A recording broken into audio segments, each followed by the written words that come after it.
So I have so many different things to say, and I'm going to try and jump right into the Parsha as a container for some of them. This Parsha about Noach, and we heard some about the animals.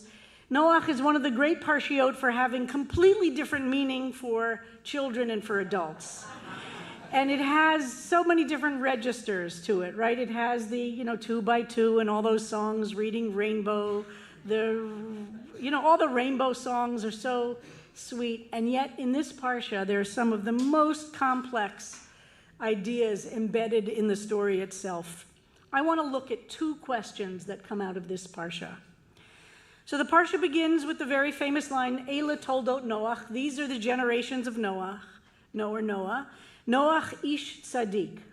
Noah is a righteous man. Tamim haya b'doratov. He was tamim, which can mean blameless, pure. Could also mean simple, but it has a kind of a pure word to it. He was tamim b'dorotav, in his generation. And et ha-Elohim, with God, hitalech Noach. And with God, Noach walked. Verse, pasuk number 1. A few verses later is the very famous verse that Rabbi Werber referred to, that the earth was corrupt before God, and the earth was filled with violence. So the 2 big questions that our traditions have focused on, and there are infinite numbers of studies about these 2 verses, the 2 questions. The Mefarshim, the commentators, are very ambivalent about Noach. Was he a good guy or a bad guy? Was he, the verse has the word in it, b'dorotav, in his generation, and we're taught that the Bible, the Chumash, does not have a wasted word. Is he ish tzaddik, or is it just b'dorotav, in his generation? If he's really a righteous person, if he's really tamim, why do we have to modify it by saying b'dorotav, in his generation? Either he's a righteous person, or there's something else the text is trying to tell us. And it struggles with this. Was he perfect or an ish tzaddik, a righteous person, because everybody else was so bad that compared to everybody else, he looked pretty good? Or was he, in some ways, without relativism, a righteous person?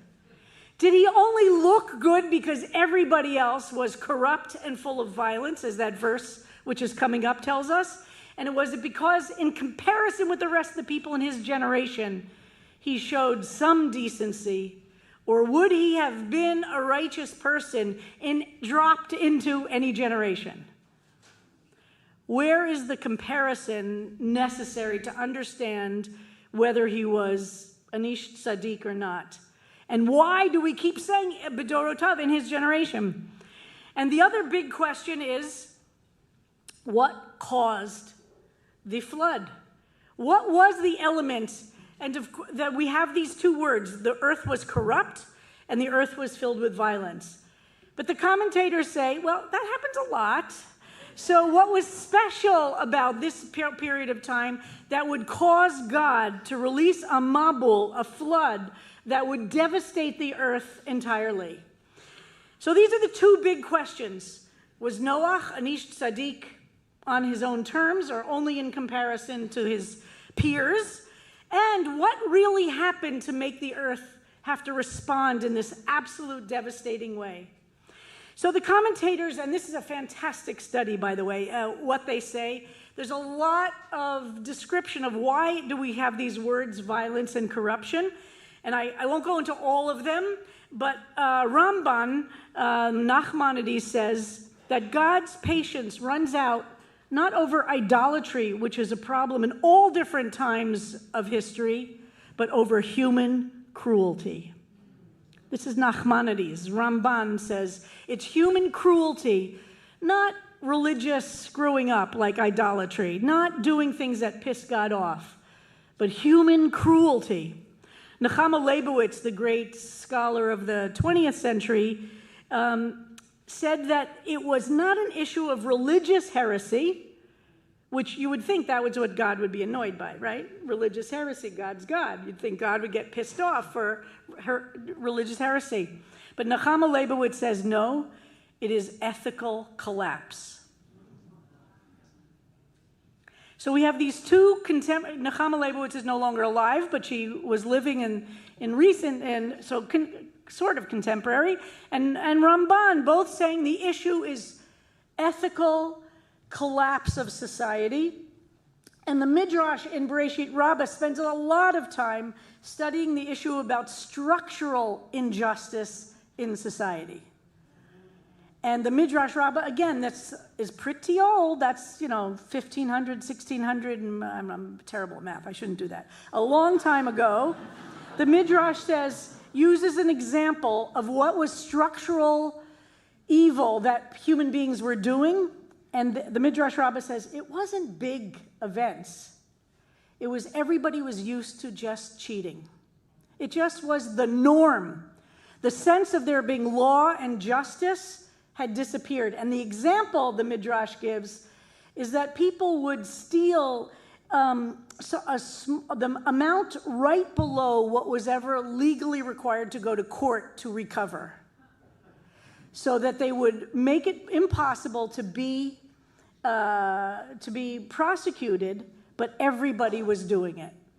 And it became a generation, and it's used as a metaphor, that everybody was doing stuff if they thought they could get away with it, right? If they thought they could get away with it, the concept of stealing was normative.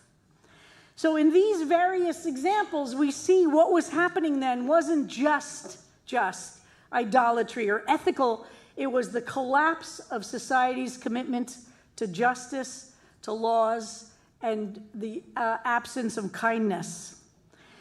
I'm lucky because another one of my teachers and colleagues, I study in Chavruta with Rabbi Mike Moskowitz, and we have studied this parsha for the last few weeks. And the big question also becomes with all of these things is, what did Noah actually do in response to the cruelty and in response to this evil? And was it so good what he did? And the tradition compares Noach a lot to Abraham, and they're constantly compared. So what does Noach do? He builds an ark for his own family. It takes a long time, by the way. It's not a quick thing. He doesn't go out and try to tell people what's going on. He doesn't have multiple people building multiple arks so that there can be the survival of a lot of people or other families. He focuses on his own. He builds an ark for his family, and one can argue the animals he brings on are necessary for his family to survive both on the ark, but also when the flood dissipates. Abraham is used in contrast all the time as the person throughout his time when God told him something bad was going to happen, like in Sodom. He argued. He didn't accept it. And he wasn't arguing on behalf of his own family. He was arguing on behalf of people he didn't know. And the propaganda was there were so many bad people in Sodom, and he could have just been accepting of that propaganda, but he didn't. He said, okay, maybe there are a lot of bad people, but there's some good people. What if there are 50? What if the whole story. So the contrast, Noach, we have no record of Noach ever arguing on behalf of others, and we have no record of him trying to organize other people to build an ark. And we have no evidence that he then thought, how can I build an ark big enough to bring other people on? Over and over again, we're told it's only for his family, which is why one of the answers that the tradition has about the Bidorotav in his generation is that Noach was good because the rest of his world was so corrupt and there was so much violence. And by the way, what do the Mefarshim say that when they describe what the violence was, which it will take a whole other drash to give right now? Primarily sexual assault against women and rape. That's a whole other topic of the breakdown of society, and this is now an ancient society that women were treated as, tremendous violence was perpetrated against them. So we have this issue. Okay, so now Noach doesn't look so good. Right now, he looks like he's selfish, he's a narcissist, he's working only for his own family. And the Mefarshim say, hold on, wait. Yes, it's true. Compared to the rest of his generation, he wasn't so good. But what does it take to be good when everybody around you is corrupt?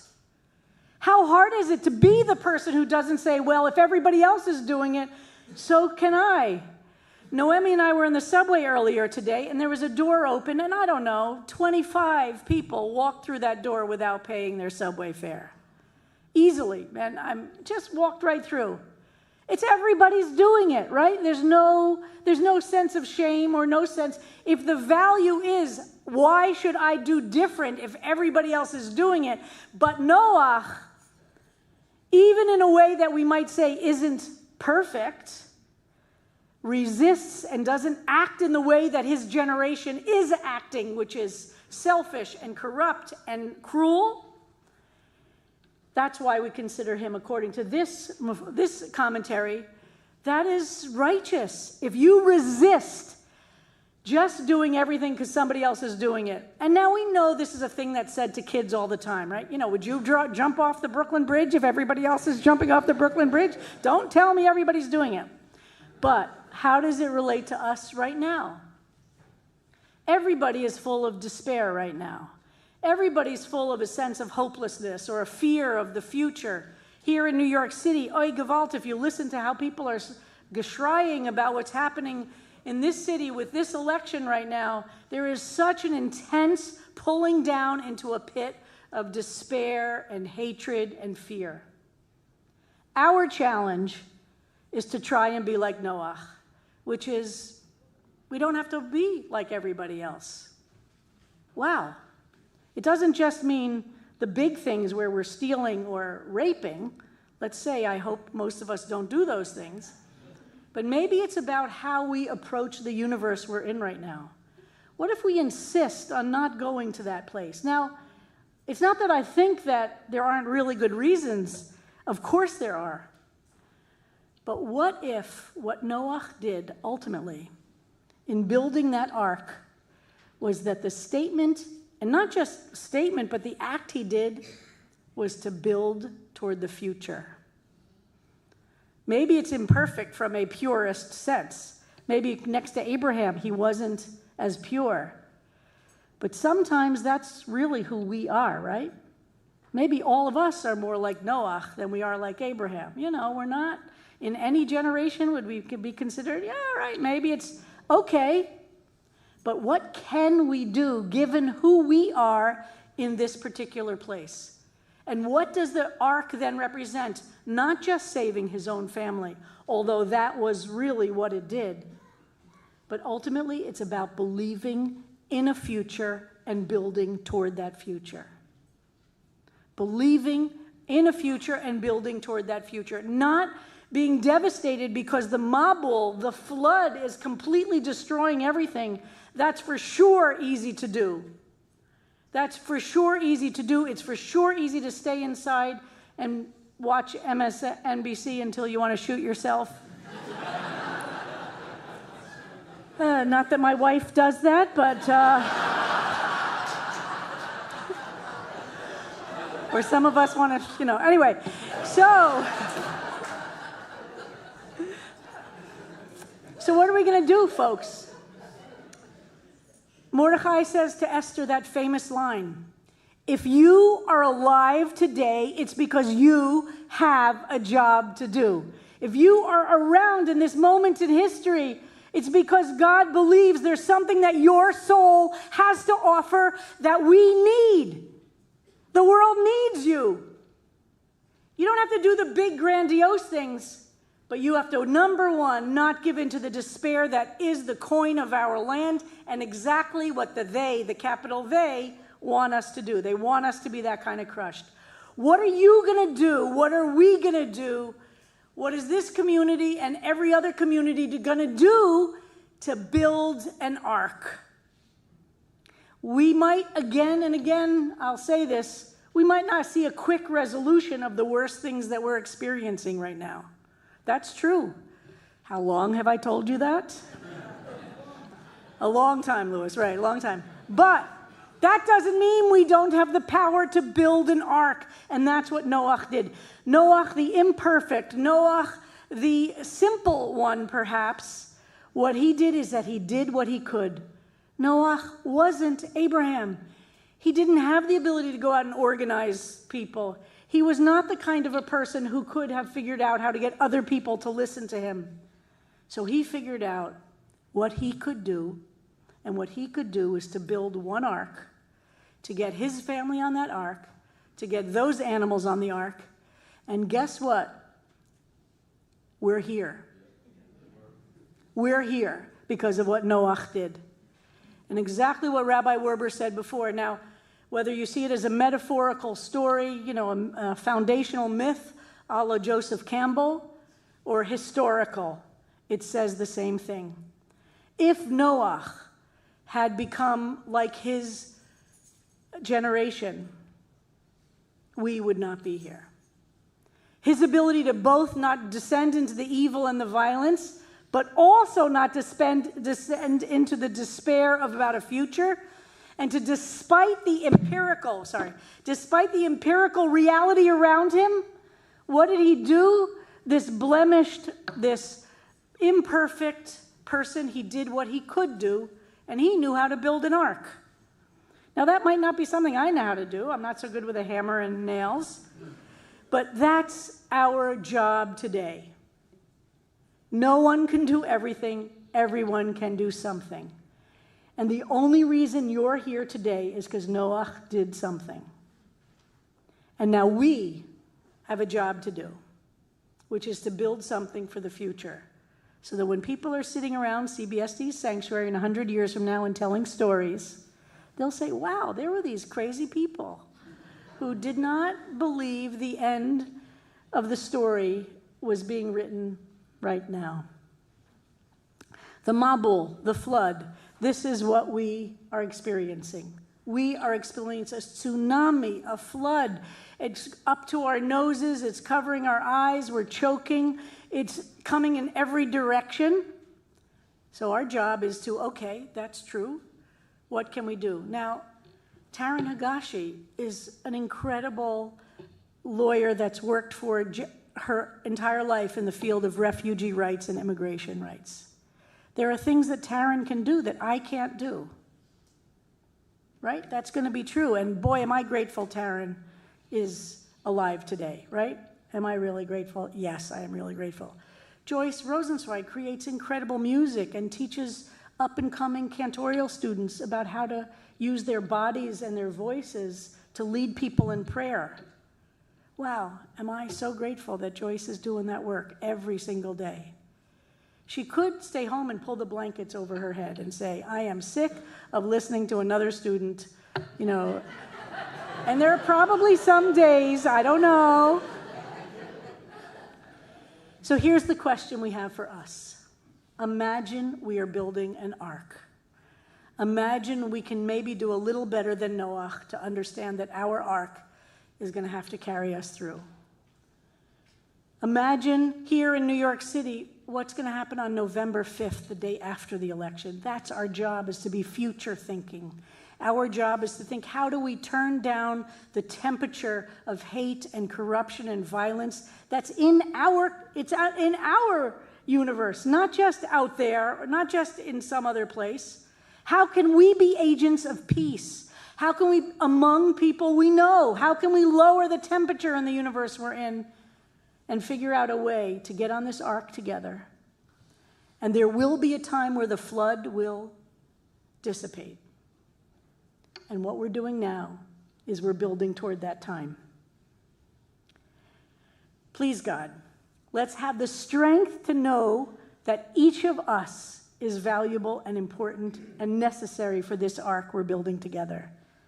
Help us be the source of that energy that says micro affections are as important, if not more important, than microaggressions. Let's find a way to build power through kindness. And to understand the kindness we can offer will change the world. The act of building the ark is an act of building the future. Let's build it together. Shabbat shalom.